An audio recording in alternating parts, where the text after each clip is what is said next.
Hi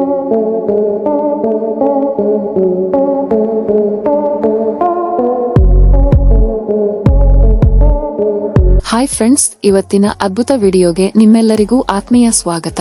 friends, ಕೋರ್ಟಿನಲ್ಲಿ ಒಂದು ಗಂಭೀರವಾದ ನಿಶ್ಶಬ್ದ ಆವರಿಸಿತ್ತು. ಅಲ್ಲಿದ್ದವರೆಲ್ಲರೂ ತಮ್ಮ ತಮ್ಮ ಆಸನಗಳಲ್ಲಿ ಮೌನವಾಗಿ ಕುಳಿತಿದ್ದರು. ಆಗ ಬಾಗಿಲು ನಿಧಾನವಾಗಿ ತೆರೆಯಿತು. ಹರಿದ ಬಟ್ಟೆ ಧರಿಸಿದ ಒಬ್ಬ ಭಿಕ್ಷುಕ ಒಳಗೆ ಬಂದನು. ಅವನನ್ನು ನೋಡಿದ ಜನರು ಅವಮಾನಕರ ದೃಷ್ಟಿ ಬೀರಿದರು. ಆದರೆ ಮುಂದಿನ ಕ್ಷಣವೇ ಒಂದು ಅದ್ಭುತ ನಡೆಯಿತು. ಆ ಭಿಕ್ಷುಕನನ್ನು ನೋಡಿದ ನ್ಯಾಯಾಧೀಶರು ತಮ್ಮ ಕುರ್ಚಿಯಿಂದ ಎದ್ದು ನಿಂತರು. ಇಡೀ ಕೋರ್ಟ್ ಆಘಾತಕ್ಕೊಳಗಾಯಿತು. ಒಬ್ಬ ಭಿಕ್ಷುಕನಿಗಾಗಿ ನ್ಯಾಯಾಧೀಶರು ಏಕೆ ಎದ್ದು ನಿಂತರು? ಅದರ ಕಾರಣ ತಿಳಿದರೆ ನಿಮ್ಮ ಮನಸ್ಸು ಕೂಡ ಕಂಪಿಸುತ್ತದೆ. ಸ್ನೇಹಿತರೆ, ಆ ಭಿಕ್ಷುಕ ಯಾರು? ಅವನಿಗಾಗಿ ನ್ಯಾಯಾಧೀಶರು ಏಕೆ ಎದ್ದು ನಿಂತರು ಎಂದು ತಿಳಿಯಬೇಕಾದರೆ ಈ ಕಥೆಯನ್ನು ಕೊನೆಯವರೆಗೂ ನೋಡಿ. ಈ ಕತೆ ಬಹಳ ಆಸಕ್ತಿದಾಯಕ ಮತ್ತು ರೋಮಾಂಚನಕಾರಿಯಾಗಿದೆ. ಹಾಗೆ ವಿಡಿಯೋ ಇಷ್ಟವಾದರೆ ಲೈಕ್ ಮಾಡಿ, ನಮ್ಮ ಚಾನೆಲ್ ಸಬ್ಸ್ಕ್ರೈಬ್ ಮಾಡಿಕೊಳ್ಳಿ. ಮಧುರಾ ನಗರದ ಕೋರ್ಟಿನ ಹೊರಗೆ ಒಬ್ಬ ವೃದ್ಧ ಭಿಕ್ಷುಕ ಪ್ರತಿದಿನ ಕುಳಿತಿರುತ್ತಿದ್ದನು. ಅವನ ಹೆಸರು ಯಾರಿಗೂ ತಿಳಿದಿರಲಿಲ್ಲ. ಕೆಲವರು ಅವನನ್ನು ಪ್ರೀತಿಯಿಂದ ಬಾಬಾ ಎಂದು ಕರೆಯುತ್ತಿದ್ದರು. ಇನ್ನು ಕೆಲವರು ಅವನನ್ನು ಹುಚ್ಚ ಎಂದು ಗೇಲಿ ಮಾಡುತ್ತಿದ್ದರು. ಆದರೂ ಅವನು ಏನನ್ನೂ ಮಾತನಾಡದೆ ನಿಶ್ಶಬ್ದವಾಗಿರುತ್ತಿದ್ದನು. ಅವನ ಮುಂದಿದ್ದ ಬಟ್ಟಲು ಯಾವಾಗಲೂ ಖಾಲಿಯಾಗಿಯೇ ಇರುತ್ತಿತ್ತು. ಆದರೆ ಅವನ ಕಣ್ಣುಗಳಲ್ಲಿ ಯಾವುದೋ ಒಂದು ಸೆಳೆತವಿತ್ತು. ಯಾರನ್ನೋ ಗುರುತಿಸಿದಂತೆ, ಏನನ್ನೋ ಹೇಳಲು ಬಯಸುತ್ತಿರುವಂತೆ ಕಾಣುತ್ತಿದ್ದನು. ಪ್ರತಿದಿನ ಬೆಳಿಗ್ಗೆ 4 ಗಂಟೆಗೆ ಆ ಬಾಬಾ ದೇವಸ್ಥಾನದ ಬಳಿ ಬಂದು ಕುಳಿತುಕೊಳ್ಳುತ್ತಿದ್ದನು. ಅವನ ಬೆನ್ನು ಬಾಗಿದ್ದರೂ ಗೌರವದಿಂದ ನೇರವಾಗಿ ಕುಳಿತಿರುತ್ತಿದ್ದನು. ಅವನ ಕಣ್ಣುಗಳು ಯಾವಾಗಲೂ ರಸ್ತೆಯ ಮೇಲೆಯೇ ಇರುತ್ತಿದ್ದವು. ಒಬ್ಬ ವೃದ್ಧ ಸೈನಿಕ ಕೊನೆಯ ಗೌರವ ಸಲ್ಲಿಸುತ್ತಿರುವಂತೆ ಕೋರ್ಟಿನ ಗೇಟಿನ ಬಳಿ ನಿಂತಿರುತ್ತಿದ್ದನು. ಕೆಲವೊಮ್ಮೆ ಕೆಲವು ವಕೀಲರು ಅವನನ್ನು ನೋಡಿ ನಗುತ್ತಿದ್ದರು. ಅವನನ್ನು ನೋಡಿದರೆ ಯಾವುದೋ ಕೇಸು ವಾದಿಸಲು ಬಂದಿರುವಂತೆ, ಒಂದು ಕಾಲದಲ್ಲಿ ನ್ಯಾಯಾಧೀಶನಾಗಬೇಕೆಂದು ಕನಸು ಕಂಡವನಂತೆ ಕಾಣಿಸುತ್ತಿದ್ದನು.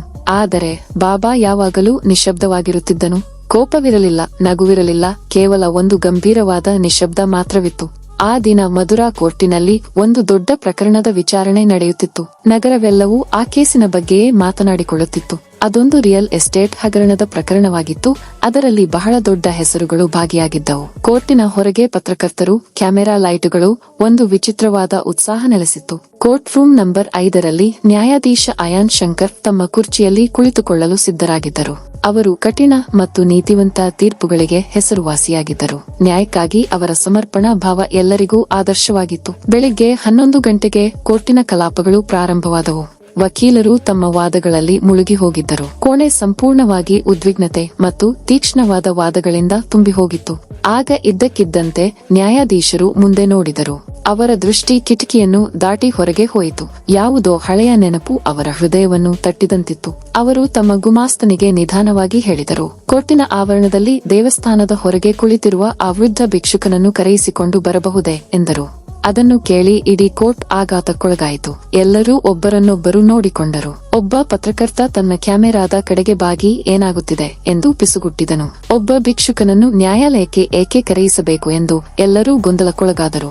ಆ ಸಮಯದಲ್ಲಿ ಬಾಬಾ ತನ್ನ ಹಳೆಯ ಕಂಬಳಿಯನ್ನು ಹೊದ್ದು ದೇವಸ್ಥಾನದ ಹೊರಗೆ ಮೌನವಾಗಿ ಕುಳಿತಿದ್ದನು.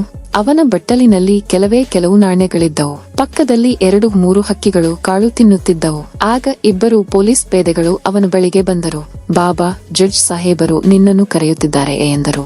ಬಾಬಾನ ಕಾಲುಗಳು ನಡುಗಿದವು. ಅವನು ನಿಧಾನವಾಗಿ ತಲೆ ಎತ್ತಿ ಕೈಯಲ್ಲಿದ್ದ ಕೋಲನ್ನು ಊರಿ ಎದ್ದು ನಿಂತನು. ಪ್ರತಿ ಹೆಜ್ಜೆಯೂ ಒಂದು ಹೋರಾಟದಂತಿತ್ತು. ಆದರೂ ಅವನು ನಡೆದನು. ನಿಶ್ಶಬ್ದವಾಗಿ, ಏನು ಮಾತನಾಡದೆ ಕೋರ್ಟ್ ಕೊಠಡಿಯೊಳಗೆ ಕಾಲಿಟ್ಟ. ಅಲ್ಲಿ ಒಂದು ಗಂಭೀರವಾದ ನಿಶ್ಶಬ್ದ ಆವರಿಸಿತ್ತು. ಹರಿದ ಬಟ್ಟೆಗಳು, ದಣಿದ ಕಣ್ಣುಗಳು, ನಡುಗುವ ಕಾಲುಗಳು. ಆದರೆ ಅವನ ಹೃದಯದಲ್ಲಿ ಒಂದು ಬಲವಾದ ನಂಬಿಕೆ ಇತ್ತು. ಆ ಕೋರ್ಟಿನಲ್ಲಿದ್ದ ಯಾವುದೇ ದೊಡ್ಡ ಮನುಷ್ಯನಲ್ಲಿ ಇಲ್ಲದ ನಿಜವಾದ ನಂಬಿಕೆ.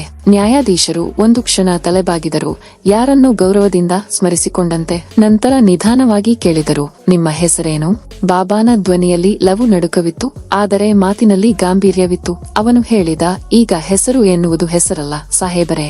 ಆ ಮಾತುಗಳು ಇಡೀ ಕೋರ್ಟನ್ನು ಒಮ್ಮೆ ಬೆಚ್ಚಿ ಬೀಳುವಂತೆ ಮಾಡಿದವು. ನ್ಯಾಯಾಧೀಶರು ಕೆಲವು ಕ್ಷಣ ಮೌನವಾಗಿದ್ದರು. ನಂತರ ಒಂದು ಬೆಂಚನ್ನು ತೋರಿಸುತ್ತಾ, ಬನ್ನಿ ಇಲ್ಲಿ ಕುಳಿತುಕೊಳ್ಳಿ ಎಂದರು.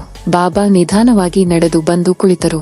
ಅವನ ಮುಖದಲ್ಲಿ ಗರ್ವವಿರಲಿಲ್ಲ, ಭಯವೂ ಇರಲಿಲ್ಲ, ಕೇವಲ ಒಂದು ಗಂಭೀರವಾದ ನಿಶ್ಶಬ್ದ ಮಾತ್ರವಿತ್ತು. ನ್ಯಾಯಾಧೀಶರ ಹೃದಯದಲ್ಲಿ ಏನೋ ಒಂದು ಬಿರುಗಾಳಿ ಎದ್ದಂತಿತ್ತು.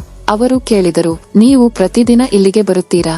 ದೇವಸ್ಥಾನದ ಹೊರಗೆ ಏಕೆ ಕುಳಿತಿರುತ್ತೀರಿ? ನಿಮಗೇನಾದರೂ ಹೇಳುವುದಿದೆ? ಬಾಬಾ ನಿಧಾನವಾಗಿ ತಲೆ ಎತ್ತಿದರು. ಅವರ ಕಣ್ಣುಗಳು ತೇವವಾಗಿದ್ದವು. ಆದರೆ ಧ್ವನಿಯಲ್ಲಿ ಒಂದು ವಿಚಿತ್ರ ಶಕ್ತಿ ಇತ್ತು. ಸಾಹೇಬರೇ, ಹೇಳಲು ಸಾಕಷ್ಟಿದೆ, ಆದರೆ ಕೇಳಲು ಯಾರೂ ಇಲ್ಲ ಎಂದರು. ನ್ಯಾಯಾಧೀಶರು ಮತ್ತೆ ಕೇಳಿದರು, ನೀವು ಪ್ರತಿದಿನ ಇಲ್ಲಿಗೆ ಬರುತ್ತೀರಾ? ಈ ನ್ಯಾಯಾಲಯವನ್ನು ನೋಡುತ್ತೀರಾ ಅಲ್ಲವೇ? ಬಾಬಾ ಕೆಲವು ಕ್ಷಣ ಕಣ್ಣು ಮುಚ್ಚಿ ನಿಶ್ಶಬ್ದವಾಗಿ ಹೇಳಿದ, ಹೌದು ಸಾಹೇಬರೇ. ಇಲ್ಲೇ ಒಂದು ಕಾಲದಲ್ಲಿ ನಾನು ನ್ಯಾಯಕ್ಕಾಗಿ ದನಿ ಎತ್ತಿದ್ದೆ. ನಾನು ಒಂದು ಕಾಲದಲ್ಲಿ ವಕೀಲನಾಗಿದ್ದೆ ಎಂದರು.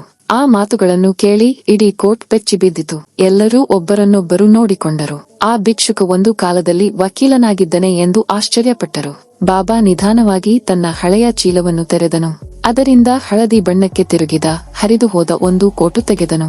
ಅದರಲ್ಲಿ ಕೆಲವು ಹಳೆಯ ಕಾಗದಗಳು, ಒಬ್ಬ ವಕೀಲನ ಗುರುತಿನ ಚೀಟಿ, ಕೆಲವು ಹಳೆಯ ಕೇಸುಗಳ ದಾಖಲೆಗಳು ಮತ್ತು ಒಂದು ಅಪೂರ್ಣವಾಗಿದ್ದ ಅರ್ಜಿ ಇದ್ದವು. ನ್ಯಾಯಾಧೀಶರು ಅವುಗಳನ್ನು ಓದಿದರು. ಅವರ ಹಣೆಯ ಮೇಲಿನ ಗೆರೆಗಳು ಆಳವಾದವು. ನೀವು ನಿಜವಾಗಿಯೂ ವಕೀಲರೇ ಎಂದು ಕೇಳಿದರು. ಬಾಬಾ ನಗುತ್ತಾ ನಿಧಾನವಾಗಿ ಉತ್ತರಿಸಿದರು, ಹೌದು ಸಾಹೇಬರೇ. ಆದರೆ ನನ್ನ ಮಗ ಮಾಡಿದ ತಪ್ಪಿಗೆ ನನ್ನ ಮೇಲೆ ಆರೋಪ ಬಂತು. ನಾನು ಶಾಂತಿಯನ್ನು ಕಳೆದುಕೊಂಡೆ. ನನ್ನ ಮಗ ಬದುಕಿದ್ದರೆ ಸಾಕು ಎಂದುಕೊಂಡೆ. ಕೋರ್ಟ್ ನನ್ನನ್ನು ಅಪರಾಧಿ ಎಂದು ಘೋಷಿಸಿತು. ನನ್ನ ಆಸ್ತಿಯನ್ನು ಮುಟ್ಟುಗೋಲು ಹಾಕಿಕೊಳ್ಳಲಾಯಿತು. ನಾನು ಜೈಲಿಗೆ ಹೋದೆ. ಹೊರಗೆ ಬಂದಾಗ ಅವನು ಎಲ್ಲವನ್ನೂ ಮಾರಿಬಿಟ್ಟಿದ್ದನು. ಆ ಮಾತುಗಳನ್ನು ಕೇಳಿ ಅಲ್ಲಿದ್ದವರ ಕಣ್ಣಲ್ಲಿ ನೀರು ಜಿನುಗಿತು. ಒಮ್ಮೆ ಆತನನ್ನು ಗೇಲಿ ಮಾಡುತ್ತಿದ್ದ ವಕೀಲರು ಈಗ ನಾಚಿಕೆಯಿಂದ ತಲೆ ತಗ್ಗಿಸಿದ್ದರು. ನ್ಯಾಯಾಧೀಶರು ಬಾಬಾ ಬಳಿ ಬಂದು ಅವರ ಕೈ ಹಿಡಿದರು.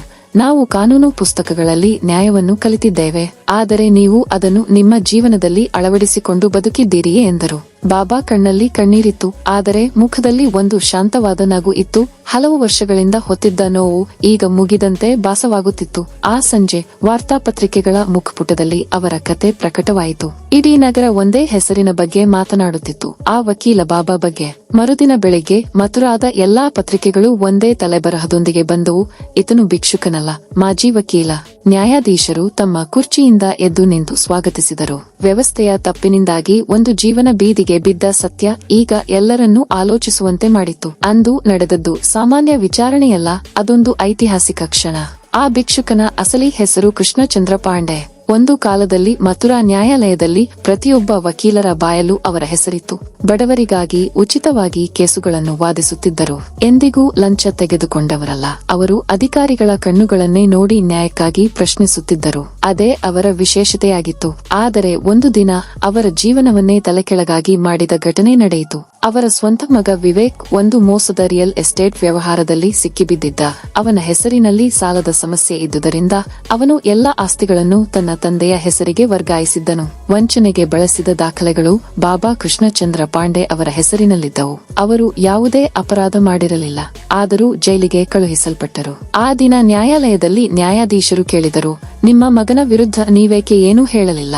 ಬಾಬಾ ತಲೆಬಗ್ಗಿಸಿ ಹೇಳಿದರು, ಸಾರ್, ನಾನು ನನ್ನ ಇಡೀ ಜೀವನವನ್ನು ಕಾನೂನಿಗಾಗಿ ಹೋರಾಡಿದೆ. ಆದರೆ ನನ್ನ ಮಗನೇ ಎದುರು ನಿಂತಾಗ ನಾನು ಕೇವಲ ತಂದೆಯಾಗಿ ಉಳಿದೆ. ನನ್ನ ಶಿಕ್ಷೆ ಮುಗಿದ ನಂತರ ಅವನು ಬಂದು ನನ್ನನ್ನು ಅಪ್ಪಿಕೊಳ್ಳುತ್ತಾನೆ ಎಂದು ಭಾವಿಸಿದ್ದೆ. ಆದರೆ ಜೈಲಿನಿಂದ ಹೊರಬಂದಾಗ ಗೇಟಿನ ಬಳಿ ಯಾರೂ ಇರಲಿಲ್ಲ. ನನ್ನ ಮನೆ, ನನ್ನ ಅಂಗಡಿ ಎಲ್ಲವನ್ನೂ ಮಾರಿಬಿಟ್ಟಿದ್ದನು ಎಂದು ದುಃಖ ತುಂಬಿದ ಧ್ವನಿಯಲ್ಲಿ ಹೇಳಿದರು. ಆ ಸಮಯದಲ್ಲಿ ವಕೀಲ ಹರಿ ಮಿಶ್ರಾ ಎದ್ದು ನಿಂತು ಗಂಭೀರವಾಗಿ ಹೇಳಿದರು, ಈ ಪ್ರಕರಣ ಕೇವಲ ಒಬ್ಬ ಮನುಷ್ಯನ ನೋವಲ್ಲ, ಇದು ಒಂದು ವ್ಯವಸ್ಥೆಯ ವೈಫಲ್ಯ ಎಂದು ಅವರು ನ್ಯಾಯಾಲಯದಲ್ಲೇ ಘೋಷಿಸಿದರು. ಈ ಪ್ರಕರಣವನ್ನು ಪುನಃ ತನಿಖೆ ಮಾಡಲು ನಾನು ಅರ್ಜಿ ಸಲ್ಲಿಸುತ್ತೇನೆ ಎಂದರು. ಆಗ ನ್ಯಾಯಾಧೀಶರು ಮೌನವಾಗಿ ತಲೆಯಾಡಿಸಿದರು. ನ್ಯಾಯಾಲಯವನ್ನು ಮುಂದೂಡಲಾಯಿತು.